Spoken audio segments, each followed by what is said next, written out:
அனைவருக்கும் வணக்கம். இப்போ நம்ம எஸ்ஐ கிளாஸ்க்கான பாலிட்டி கிளாஸஸ் பார்த்துக்கிட்டு வர்றோம். அதில் தொடர்ந்து இன்னைக்கு வந்துட்டு மத்திய மாநில உறவுகள், அதாவது பகுதி 11, பகுதி 12 முக்கியமான பகுதிகளை நம்ம பார்த்துட்டு வர்றோம். அதில் இன்னைக்கு பகுதி 11, பகுதி 12 ரிலேட்டடாக பார்ப்போம். பகுதி 11, 12 வந்துட்டு மத்திய மாநில உறவுகள் பற்றி சொல்லுது. அதாவது மத்திய மாநில உறவுகள் என்ன அப்படின்னா 3 விதமான உறவுகள் இருக்கும். சட்டமன்ற உறவு, நிர்வாக உறவு, நிதி உறவு. அதாவது விதிகளை பொறுத்தவரை 245 இருந்து 255 வரை சட்டமன்ற உறவுகள் பற்றி சொல்லும். அடுத்து அப்படியே அது கீழே 256 இருந்து 263 வரை நிர்வாக உறவுகள் பற்றி சொல்லும். அடுத்து 264 இருந்து 300A வரைக்கும் நிதி உறவுகளை பற்றி சொல்லும். சரியா? இது 3 விதமான உறவுகள்.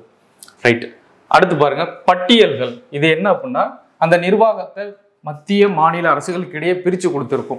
துறைகள், டிபார்ட்மெண்ட்ஸ் இருக்குதுல்ல, கல்வித்துறை, மனித வள மேம்பாடு, இந்த மாதிரி விவசாயம், இப்படி இருக்கிற பல துறைகளை மத்திய அரசுக்கு, மாநில அரசுக்கு, மத்திய அரசோட கட்டுப்பாட்டில் எந்த துறை வருது, மாநில அரசோட கட்டுப்பாட்டில் எந்த துறை வருது, 2 அரசுகளும் சேர்ந்து, மத்திய அரசும் மாநில அரசும் சேர்ந்து பொதுவாக எந்தெந்த துறைகள் வருது அப்படின்னு சொல்லி பிரித்து கொடுக்கறது தான் இந்த பட்டியல்கள். சரியா? அதில் மத்திய பட்டியல் அப்படின்னா மொத்தம் 100 துறைகள் இருக்கும். சரியா? மத்திய பட்டியலில் 100 துறைகள், மாநில பட்டியலில் 61 துறைகள், பொதுத்துறையில 52 துறைகள் இருக்கும். சரியா? இதுக்கு முன்னால பார்த்தோம் அப்படின்னா, அதாவது 1976 42வது சட்ட திருத்தப்படி இந்த துறைகள்ல மாற்றம் கொண்டு வந்திருப்பாங்க.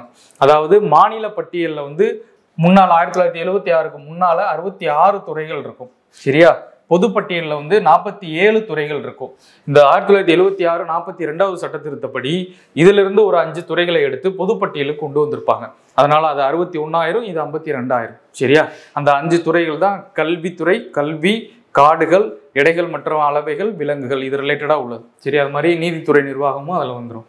ரைட். அடுத்து பாருங்க நிர்வாக சீர்திருத்த ஆணையங்கள். மத்திய மாநில உறவுகளிடையே இருக்கிற நிர்வாக பகிர்வை பற்றி ஆராய்வதற்காக அமைக்கப்பட்ட ஆணையங்கள் தான் நிர்வாக சீர்திருத்த ஆணையங்கள். இதை பொறுத்தவரை முதல் நிர்வாக சீர்திருத்த ஆணையம் 1966 மொராஜி தேசாய் அவர்களோட தலைமையில அமைக்கப்பட்டிருக்கும். சரியா? அடுத்து ராஜமன்னார் கமிட்டி. இது மத்திய மாநில உறவுகள், மத்திய அரசுக்கும் மாநில அரசுக்கும் இடையான உறவுகள் பற்றி ஆராய தமிழ்நாடு கவர்மெண்ட், தமிழக அரசால் அமைக்கப்பட்ட ஒரு ஆணையம் தான் ராஜமன்னார் ஆணையம். 1969 இந்த ஆணையத்தை அமைச்சிருப்பாங்க. இதோட தலைவராக ராஜமன்னார் அவர்கள் இருந்திருப்பாங்க. அதனால ராஜமன்னார் கமிட்டி அப்படின்னு சொல்லுவாங்க. அடுத்து சர்க்காரியா ஆணையம். சரியா? சர்க்காரியா ஆணையம் 1983 மத்திய அரசால் அமைக்கப்பட்ட ஆணையம். இந்த சர்க்காரியா ஆணையம் தான் ரொம்ப முக்கியமானது. இன்னைக்கு இருக்கிற நிறைய நடைமுறைகள் இந்த ஆணையத்தோட பரிந்துரையின் அடிப்படையில மத்திய மாநில அரசுகளுக்கு இடையே செயல்படுத்தப்பட்டிருக்கு. சரி, இதுல என்ன சொல்லியிருப்பாங்க அப்படின்னா, குறிப்பா நிறைய ஆளுநர்களோட நியமனம் பத்தி இவங்க சொல்லியிருப்பாங்க. சொந்த மாநிலத்தை சேர்ந்தவரை அந்த மாநிலத்திற்கு ஆளுநராக நியமிக்க கூடாது அப்படின்னு சொல்லியிருப்பாங்க. இப்ப தமிழ்நாட்டுக்கு ஆளுநராக வர்றவங்க தமிழ்நாட்டை சேர்ந்தவங்களே இருக்க முடியாது. இப்போ எக்ஸாம்பிளுக்கு பார்த்தோம் அப்படின்னா, நம்ம தெலுங்கானா ஆளுநராக இருந்திருப்பாங்க தமிழிசை அவர்கள். அதே மாதிரி பாண்டிச்சேரிக்கும் ஆளுநராக இருந்திருப்பாங்க. ஆனா அவங்க தமிழ்நாட்டுக்கு ஆளுநராக வர முடியாது. இதை நம்ம சர்க்காரியா ஆணையத்துல தான் இந்த பரிந்துரையை கொடுத்திருப்பாங்க. அதே மாதிரி அரசியல் கட்சிகளை சேர்ந்தவங்கள ஆளுநர் ஆக்கக்கூடாதுன்னு சொல்லியிருப்பாங்க. சரி, ஆனா அந்த மாதிரி விஷயங்களும் நடைமுறைப்படுத்தியிருக்க மாட்டாங்க. அதுக்கப்புறம் பார்த்தா மும்மொழி கொள்கையை அமல்படுத்தணும்னு சொல்லியிருப்பாங்க. அதுக்கப்புறம் விதி 356 நம்ம ஏற்கனவே கூட பார்த்திருப்போம். மாநிலத்தில் குடியரசுத் தலைவர் ஆட்சி அமல்படுத்துவதற்கான விதி தான் விதி 356. அதை எடுத்த உடனே அமல்படுத்தக்கூடாது, தவிர்க்க முடியாத சூழ்நிலை, வேற வழியே கிடையாது அப்படின்ற போது கடைசி ஆயுதமாக தான் விதி 356 பயன்படுத்தணும் அப்படின்ற மாதிரி சர்க்காரியா ஆணையத்துல சொல்லியிருப்பாங்க. சரியா? இது ஒரு முக்கியமான ஆணையம். 1983 அன்னைக்கு இருந்த பிரதமர் இந்திரா காந்தி அவர்களால் அமைக்கப்பட்ட ஒரு ஆணையம். ரைட். அடுத்து 1990 மாநிலங்களுக்கு இடையான குழு. இதுவும் இந்த சர்க்காரியா கமிட்டியோட பரிந்துரை தான். 1990 மாநிலங்களுக்கு இடையான குழுவை அமைச்சிருப்பாங்க.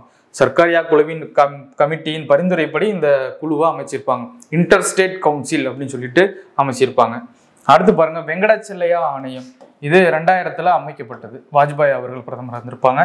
அடுத்து புஞ்சி ஆணையம் 2007 அமைக்கப்பட்டது. சரியா? இதெல்லாம் நிர்வாக சீர்திருத்த ஆணையங்கள்.